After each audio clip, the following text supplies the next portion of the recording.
தர்காவுக்கு போனாதான் உண்மையான தௌஹீதே வரும். அது இந்த வஹாபிகளுக்கு புரிய மாட்டேங்குது. நம்ம இறைநேசருடைய ஒரு ரவுதாவுக்கு முன்னால் நம்ம நிற்கிறோம், கபருக்கு முன்னால் நிற்கிறோம். அப்போ நம்ம என்ன நினைப்போம், இந்த இறைநேசர் ஒரு காலத்தில் மக்களோட மக்களாக வாழ்ந்தாங்க, அதுக்கப்புறம் அவங்களுக்கு வஃபாத்துன்னு வந்துச்சு, நம்மளை விட்டு மறைஞ்சிட்டாங்க, அவங்களுக்கு கபருன்னு ஒன்று இருக்குது, ஆனால் என்ன படத்தை ரப்புவத்தை இருக்கிறான், அவனுக்கு வஃபாத்தும் கிடையாது, இந்த மாதிரி கபரும் கிடையாது, என்கின்ற தௌஹீத் எப்போ வரும், யாருக்கு போனா வரும். ஆனா இந்த வஹாபிகள் நேரத்துக்கு மாட்டமா சொல்லுவாங்க, எங்க தௌஹீத் வருமோ அங்க போய் ஷிர்க் வருங்கிறது. ஆனா உண்மையான ஷிர்க் யாருன்னு செஞ்சுட்டு இருக்கிறது, இந்த வஹாபிகள் தான் செஞ்சுட்டே இருக்கிறாங்க. இது வேற தௌஹீத்னு பேர் வைக்கிறது. அவங்க பேருக்கும் அவனுடைய கொலைக்கும் சம்பந்தமே கிடையாது. எப்படின்னு கேட்டா, ஒரு ஆள் கண்ணங்கரேன்னு இருந்தான், அவன்கிட்ட போய் உன் பேர் என்னப்பா, வெள்ளையன் அப்படிங்கிறான். இன்னொரு ஆளு ஊர்ல உள்ள எல்லா வியாதியும் அவன்கிட்ட தான் இருக்குது, உன் பேரு என்ன, ஆரோக்கியம் அப்படிங்கிறான். அவன் பேருக்கு அவனுக்கு சம்பந்தமே கிடையாது. இப்படி சில பேர் இருப்பாங்க. இந்த இவங்களை இப்படிதான் தௌஹீத் பேரை வச்சுட்டு பச்சை ஷிர்க் பண்ணிட்டு இருக்கிறாங்க.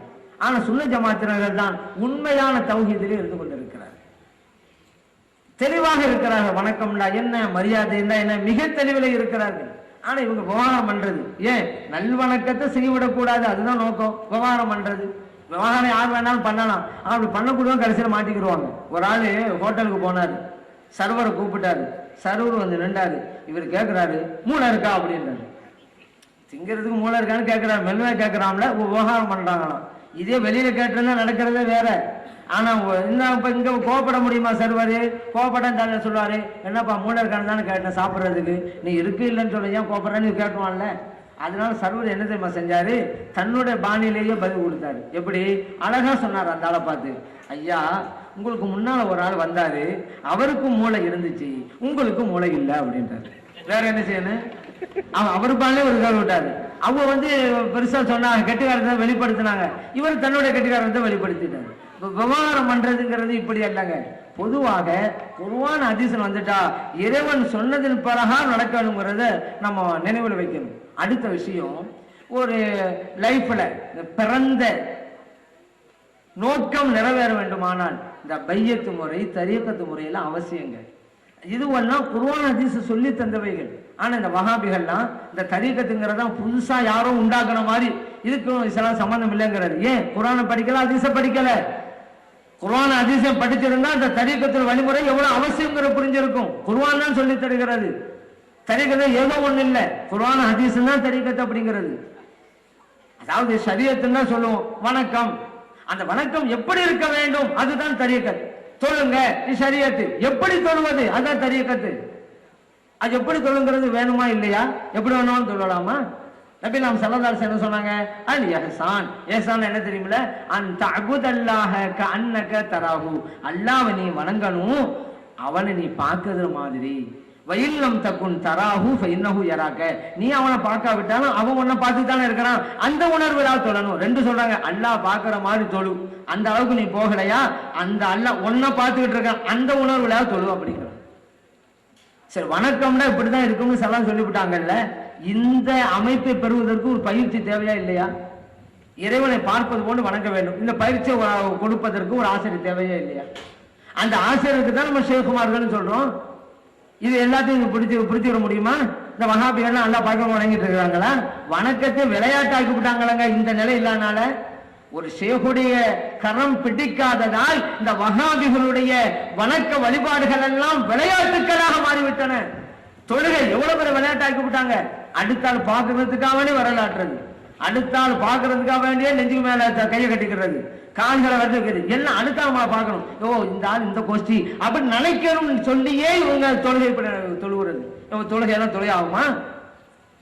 அதுக்கு தான் இந்த வஹாபிகள் என்ன செய்யணும், ஃபர்ஸ்ட் அவங்க கை பிடிக்கணும், அப்பதான் வணக்கமா இருக்கணும். இப்ப சிலர் சொல்லிட்டாங்க வணக்கம் இப்படித்தான் இருக்கணும், இதற்கு பயிற்சி கொடுக்கிற ஆசிரியர் தேவை, அவங்களுக்கு தான் ஷேகுமார்னு சொல்லணும். அதே போல பாருங்க, அல்லாஹ் குர்ஆன்ல சொல்றான், அகீமு ஸலாத், தொழுகை நிலைநாட்டுங்கங்கறான். அதோட நிறுத்தினா பிரச்சனை கிடையாது. தொழுகை ரெண்டு வகை இருக்குங்கறான். கதா ஃபலஹல் மூமினூன் அல்லதீன ஹும் ஃபீ ஸலாத்திஹிம் காஷிஊன். இறை நம்பிக்கையாளர்கள் தொழுகிறாங்க பயபக்தியோட, அவர்கள் தான் வெற்றி பெற்று விட்டார்கள். அப்ப பயபக்தியோடு தொழுதான் வெற்றி. இது இந்த வசனம் இப்படி அறிவிக்குது. இன்னொரு வசனம் சொல்லுது, வயலுல்லில் முஸல்லீன் அல்லதீன ஹும் அன் ஸலாத்திஹிம் சாஹூன், கவனக்குறைவோடு தொழுதால் அவர்களுக்கு வயல் நரகம் காத்திருக்கிறது. இந்த வசனம் இப்படி சொல்லுது. ஒரு தொழுகை நமக்கு வெற்றியை தருது, இன்னொரு தொழுகை வயல் நரகத்தை தருது. நமக்கு வெற்றியை தருகிற தொழுகை வேணும் அல்லவா? அந்த தொழுகை எப்படி இருப்பது? அதற்கு வழிகாட்டியாக பயிற்சி கொடுக்கக்கூடிய ஆசிரியர் தேவையே இல்லையா? அதுக்கு தான் நம்ம ஷேகுமார்ங்கிறோம், ஆசிரியருக்கு தான் ஷேகுமார்னு சொல்றோம். தொழுகை எப்படி தொழுவலாமா? சலதானசன் என்ன சொன்னாங்க? பசிச்சுக்கிட்டு போய் தொழாதீங்க அப்படின்னா. ஏன்? பசிச்சு. அதே போல சிறுநீர் வரிதான், அது போய் அடக்கிக்கிட்டு போய் தொழாதீங்க அப்படின்னாங்க. ஏன்? இவர் போய் பசிச்சுக்கிட்டு போய் நிப்பாரு இமாமுக்கு பின்னால. இமாம் கொஞ்சம் தான் வசனம் ஓதுவாரு, இவருக்கு என்னமோ அதிகமா ஓதிட்டு இருக்கிற மாதிரி தெரியும். ஏன்னா இமாம் எப்படா முடிப்பாரு, இவர் போகணும்னு நினைக்கிறாரு, இவருடைய அர்ஜென்ட் அப்படி. அதனாலதான் நீங்க சிறுநீர் அடைக்கிட்டு போகாதீங்க, பசியோட இருக்காதீங்க, பசியோட எப்படா விடுவாரு போய் சாப்பிடணும், இப்படியே நிப்பாரு இவரு. இமாம் 2 வசனம் ஓதுவாரு, என்னமோ 20 வசனம் ஓதுமா இவருக்கு தெரியும். அந்த கண்டிஷன் வந்துருவாரு. அப்ப தொழுகையாக இருக்காது. அதனால சலாம் சொல்றாங்க, பசிச்சா சாப்பிட்டு போய் தொழுவ போங்க. இஷாவுடைய சாப்பாடு வைக்கப்பட்டு போச்சு, உங்களுக்கு பசிக்குது, நீங்க சாப்பிட்டுட்டே போங்க தொழுகைக்கு, எக்காமத்து சொல்லப்பட்டாலும் பரவாயில்லங்கிறாங்க. ஏன்? அப்பதான் தொழுகையா இருக்கும். இன்னைக்கு இந்த தப்லீக் ஜமாத்துக்காரன் பாருங்க, என்னமோ ஊர் ஃபுல்லா நம்ம தொழுகை காமிக்கிறதுக்காக வேண்டி வேகமா ஓடுறது கடைசி நேரத்துல. ஏன் வேகமா ஓடுறீங்க? அதுக்கு முன்னாலே போறது. சலதான் சொல்றாங்க, அலைக்கும் பில் வக்காருங்கிறாங்க. நீங்க அலைக்கும் பிஸ் சக்கீனா, நீங்க அமைதியோட நடந்து போங்க, வேகமா ஓடாதீங்கிறாங்க சல்லல்லாஹு அலைஹி வஸல்லம். ஏன் வேகமா ஒரு ஆள் ஓடுவாரு? பெரும்பாலும் நீங்க பாருங்க, இவங்க தப்லீக் ஜமாத்துக்காரன் அந்த கடைசி நேரத்தில் வேகமா போவாங்க, மத்தவங்க பார்ப்பாங்களா என்ன ஆர்வம் அப்படின்னு நினைப்பாங்களா, அதுக்காக வேகமா போறது. இவர் வேகமா போய் அந்த ஹவுதுல ஒன்று செய்வாரா, அந்த அவசரத்தை தட்டா அப்படின்னா இங்க போய் தண்ணியை தட்டி வைப்பாரு, அங்க தொழக்கூடியவங்களுக்கு எல்லாம் இடைஞ்சலாம் இவர் ஹவுதுல ஒன்று செய்யற முறையே. அப்படியே இவர் போய் சப்புல நின்றாலும் மேமூச்சுக்கு மூச்செல்லாம் வாங்கிட்டே இருக்கு, பக்கத்துல போய் இடைஞ்சலாம்.